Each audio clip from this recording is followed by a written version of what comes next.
Let's bring you an update on the attacks in Benue State.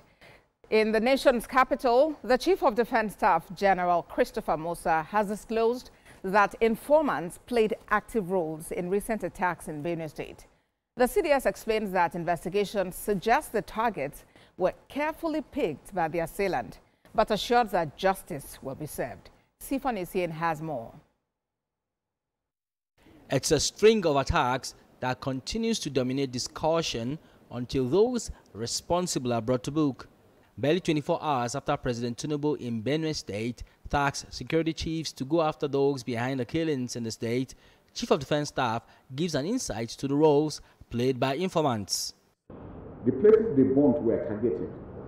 There were specific areas, and those areas were where the IDPs were staying.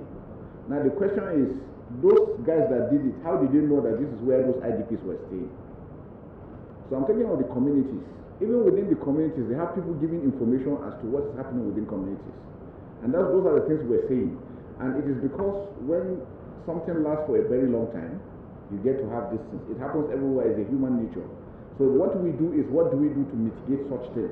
He explains that there was an earlier attack on the same day that turned out to be a decoy.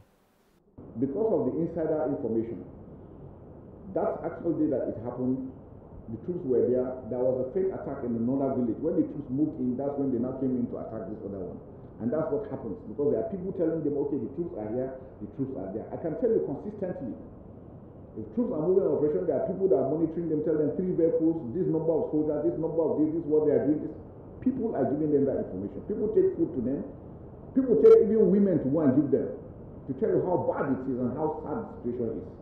Beyond the attacks in Benue, conflicts in the Sahel continue to present threats to Nigeria's internal security. Niger, Mali, and Burkina Faso are going through so much stress. If you leave them the way they are going in the next 1 year, those countries are not, I'm afraid they might collapse. And once they do, Nigeria is the target. And we must be proactive now. Yes, we are not there yet. Yes, it is still work in progress. But we have seen a renewed vigor. We have seen a renewed commitment.